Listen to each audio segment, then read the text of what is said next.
Maria Grazia Cucinotta won the America Award of the Italy-USA Foundation in 2010. In 2012, Cucinotta received a star on the Italian Walk of Fame in Toronto.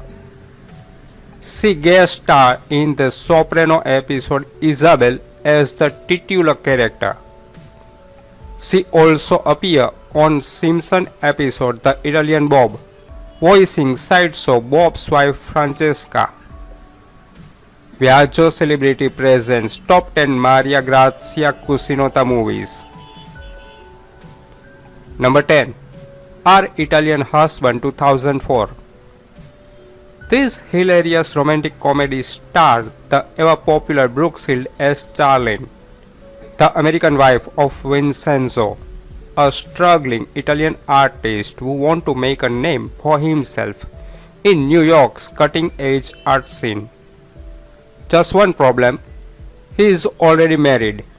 When Maria, Vincenzo's Italian wife, crosses the Atlantic with two her kids, she is less than thrilled to find her husband living with the very pregnant Charlene, whose fury matches anything Maria can dish out. The personal and cultural clashes between Vincenzo's two families make for an extremely tense environment. But they soon find themselves united against Paul, a self-serving home shopping magnate who tries to exploit both Maria and Charlene while lining his own pocket. Number 9. Camera di Letto 1997.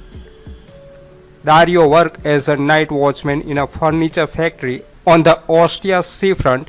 He can hardly see Maddalena, the woman he lived with and who gave him 2 children, and he has the problem of Anna, the ex-wife who wants $5 million to consent to the divorce. Accountant in the same furniture factory is Sandro, who lives by saving on everything, when one day he sees a Russian girl he met years before, who now has 2 children without a father. A friend of Sandro is Fabrizio, an actor, who is preparing a text to be recited outdoor with his wife Margherita, and the classes end up getting confused between fiction and reality. Then there are young Lorenzo, Dario's nephew, and his girlfriend Luisa, who dream of a house all to themselves and in the meantime take advantage of the bedroom of their grandmother, Dario's mother. He eventually gets a divorce. Sandro keeps Tatiana with him, the Russian girl with her children. The two actors find in the scenic fiction the strength to go on in their relationship. Number 8. A Sicilian Miracle 2005. One day in Palermo and in the life of young boy Toto, who is madly in love with the beautiful teenager Lina. It is such a great movie.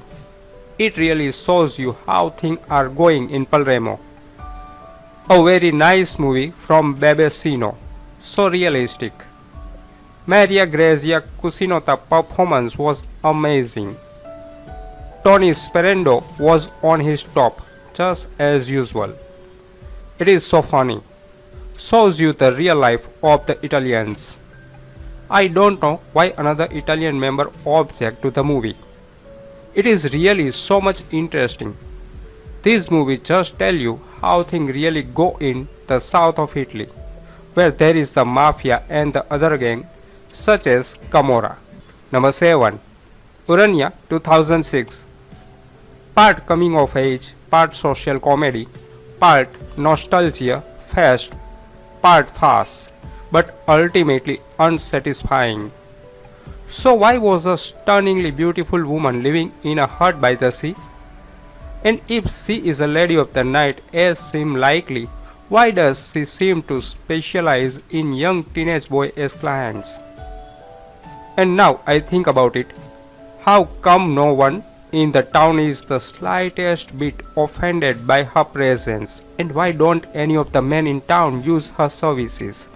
How does she make any money? Certainly not from horny young boys buying her time with their pocket money. And there is a crash plant close to the village. Great for the kid to play in, but is that it? No backstory or explanation and no real connection to the narrative. Maybe the woman by the sea was the pilot and now she's stranded there. Who knows? And the sudden entry of the crazy investigator. Who is he? And is he mean to be funny? Do you need to know recent Greek history to understand? And the regular fat joke left me feeling pretty uncomfortable, and I'm not even that PC to be honest. Number 6. Sweet Sweet Maria 2007. Corrado, a disgraced real estate agent, is forced to suddenly organize a dinner at his house for the sale of a large property with the two partners who will have to buy the villa.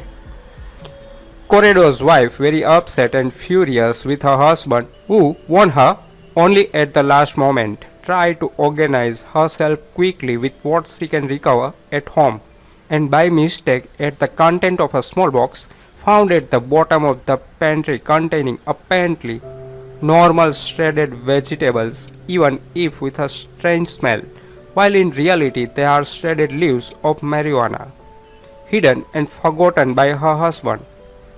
The dinner degenerated, but there is more. Corrado's wife brought the neighbor a taste of flan. Number 5. The Trick in the Seat 2010. In Naples in 1905, at the dawn of cinematographic art, Federico, a young medical student, improvises himself as a director and writes a screenplay inspired by a biblical episode, Grazia Cucinotta. The story narrated is none other than the secret shooting of Mariana, a charming girl from the village, believed by all to be a sort of witch while taking a bath. It is a success for the neophyte of the new art, but it is a scandal for the villager of the unsuspecting young man, suddenly disliked by everyone for reason unknown to her, until she has the opportunity to attend a screening of the short film. Seeing herself but disowning herself, she set fire to the screen in order to destroy that mysterious woman because of her ignominy. Number 4. Un Giorno della Vita 2011. Basilicata 1964. Salvatore is a 12-year-old boy with a passion for cinema, which pushes him to travel daily by bicycle to the neighboring town with his friend Katrina and Alessio to watch the film screen in a third viewing room. This passion is opposed by her father, a communist peasant, with the figure of an authoritarian and despot father, while the mother of the child, even if she is a victim and succubus of her husband, try in some way to protect her children.